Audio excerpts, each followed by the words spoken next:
हमारे खाने से लेकर हमारे कपड़ों तक, दवाइयों से लेकर हमारे खुद के शरीर तक, हर चीज, सच में हर चीज सिर्फ एक ही एलिमेंट पर टिकी है और वो है कार्बन। ये असल में जीवन का बिल्डिंग ब्लॉक है। पर यहाँ एक बहुत ही मजेदार पहेली है। अगर कार्बन इतना ही जरूरी है तो फिर ये इतना रेयर यानी कि दुर्लभ क्यों है? और आज हम इसी सवाल की तह तक जाएंगे।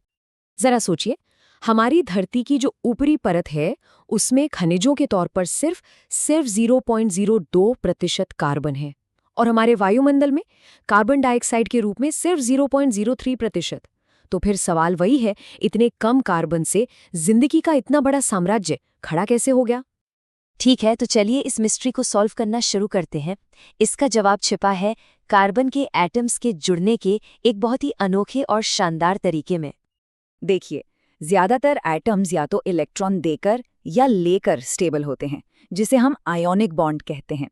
लेकिन कार्बन के बाहरी शेल में होते हैं 4 इलेक्ट्रॉन। अब 4 इलेक्ट्रॉन किसी को दे देना या किसी से 4 ले लेना, दोनों में ही बहुत ज्यादा एनर्जी लगती है। मतलब ये बहुत मुश्किल काम है। तो कार्बन क्या करता है? वो एक ज्यादा स्मार्ट रास्ता अपनाता है, शेयरिंग का, यानी साझेदारी का। और इसी साझेदारी को हम कहते हैं कोवैलेंट बॉन्ड या सहसंयोजी आबंध। ये एक ऐसा केमिकल बॉन्ड है जिसमें एटम स्टेबल होने के लिए इलेक्ट्रॉन्स के जोड़ों को आपस में शेयर कर लेते हैं। और यही है कार्बन की असली ताकत का पहला राज।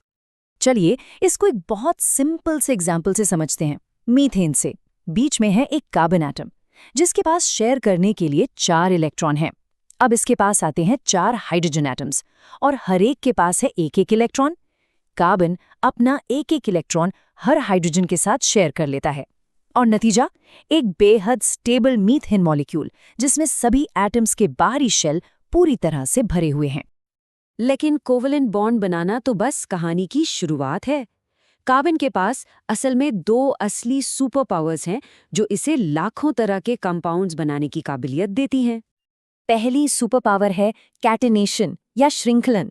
ये कार्बन एटम्स के एक अनोखी काबिलियत है जिससे वो खुद एक दूसरे से जुड़कर लंबी लंबी चेन, ब्रांच वाली चेन और यहाँ तक कि रिंग्स भी बना सकते हैं।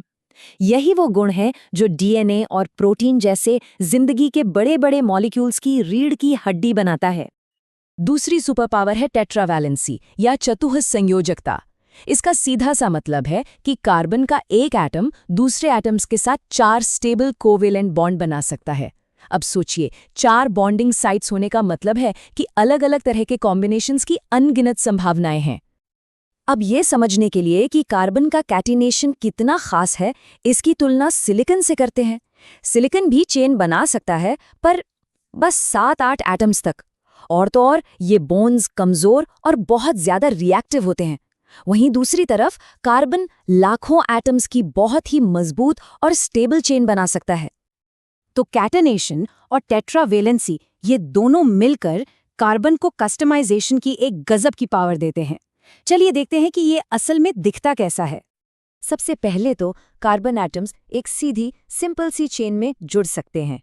इसका एक क्लासिक एग्जाम्पल है ब्यूटेन, वो फ्यूल जो हमारे लाइटर्स में इस्तेमाल होता है। ये बस एक सीधी लाइन में जुड़े 4 कार्बन एटम्स की एक सिंपल सी चेन है। लेकिन मजे की बात यह है कि उन्हीं 4 कार्बन एटम्स को एक अलग तरीके से अरेंज किया जा सकता है, जिससे एक ब्रांच्ड चेन बनती है। इसे कहते हैं आइसोब्यूटेन, और इसका इस्तेमाल रेफ्रिजरेंट के तौर पर होता है। देखिए, चीज वही है, बस शेप अलग है। और बात यही खत्म नहीं होती।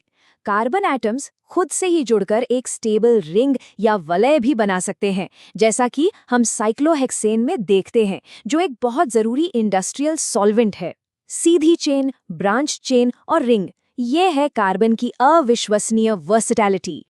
तो हमारे पास कार्बन की एक बैकबोन तो है, पर हम इसे एक खास पर्सनालिटी कैसे दें? यहीं पर एंट्री होती है फंक्शनल ग्रुप्स या प्रकार्यात्मक समूहों की। ये एटम्स के खास ग्रुप होते हैं जो कार्बन चेन से जुड़कर उस मॉलिक्यूल को उसकी अनोखी केमिकल प्रॉपर्टीज देते हैं। जैसे कि अगर एक OH ग्रुप जुड़ गया तो वो मॉलिक्यूल बन जाता है अल्कोहल। एक COOH ग्रुप उसे कार्बोक्सिलिक एसिड बना देता है, और एक Cl ग्रुप उसे एक क्लोरो कंपाउंड बना देता है। हर ग्रुप उस मॉलिक्यूल को एक अलग मकसद देता है। ठीक है, तो हमने कार्बन के बॉन्ड्स, उसकी सुपर पावर्स और उसे कस्टमाइज करने के तरीकों के बारे में जान लिया। पर इसका हमारी रोजमर्रा की जिंदगी से क्या लेना देना है? चलिए इन सभी कॉन्सेप्ट्स को एक साथ लाते हैं और एक बहुत ही कॉमन एग्जाम्पल देखते हैं, साबुन। साबुन का मॉलिक्यूल कार्बन केमिस्ट्री का एक शानदार एग्जाम्पल है। इसका एक सिरा होता है जिसे हम हाइड्रोफिलिक या पानी को पसंद करने वाला कहते हैं, जो पानी की तरफ अट्रैक्ट होता है, और दूसरा सिरा एक लंबी कार्बन चेन होती है जिसे हाइड्रोफोबिक या पानी से दूर भागने वाली पूंछ कहते हैं, जो तेल और ग्रीस में जाकर घुल जाती है। तो होता क्या है, जब गंदे कपड़ों को साबुन वाले पानी में डाला जाता है, पानी से दूर भागने वाली पूंछ तेल और गंदगी में जाकर धंस जाती हैं, जबकि पानी को पसंद करने वाले सिरे बाहर पानी की तरफ रहते हैं। इससे एक गोल स्ट्रक्चर बनता है जिसे मिसेल कहते हैं, जो गंदगी को अपने सेंटर में फंसा लेता है। और फिर जैसे ही पानी से धोया जाता है, पूरा का पूरा मिसेल गंदगी के साथ बह जाता है। और ये इस बात को एकदम परफेक्टली समझाता है कि कार्बन रीढ़ की हड्डी तो बना देता है, लेकिन फंक्शनल ग्रुप्स उस मॉलिक्यूल को उसका असली मकसद देते हैं। साबुन में कार्बन चेन गंदगी को पकड़ती है और आयनिक सिरा उसे धोकर बाहर निकालने में मदद करता है। तो चलिए अपने शुरुआती सवाल पर वापस चलते हैं और उन सारे सुरागों को एक साथ जोड़ते हैं जो हमने अब तक खोजे हैं। इतना दुर्लभ होने के बाद भी कार्बन जिंदगी का आधार क्यों है? क्योंकि इसके कोवेलेंट बॉन्ड स्टेबल मॉलिक्यूल बनाते हैं। इसकी कैटिनेशन की प्रॉपर्टी कॉम्प्लेक्स स्ट्रक्चर बनाती है। इसकी टेट्रावैलेंसी से अनगिनत वैरायटी बनती है और फंक्शनल ग्रुप्स इसे खास काम करने की काबिलियत देते हैं। तो बॉटम लाइन ये है कि हमारी कारों के फ्यूल से लेकर हमारी सेल्स में मौजूद डीएनए तक कार्बन के यही अनोखे गुण उसे वो अल्टीमेट बिल्डिंग ब्लॉक बनाते हैं जिस पर हमारी पूरी दुनिया टिकी हुई है। तो अगली बार जब कोई अपने आसपास देखे तो जरा सोचिएगा, कैटिनेशन और टेट्रावैलेंसी के ये सिंपल से सिद्धांत हमारे चारों ओर और कौन-कौन से छुपे हुए चमत्कार कर रहे हैं।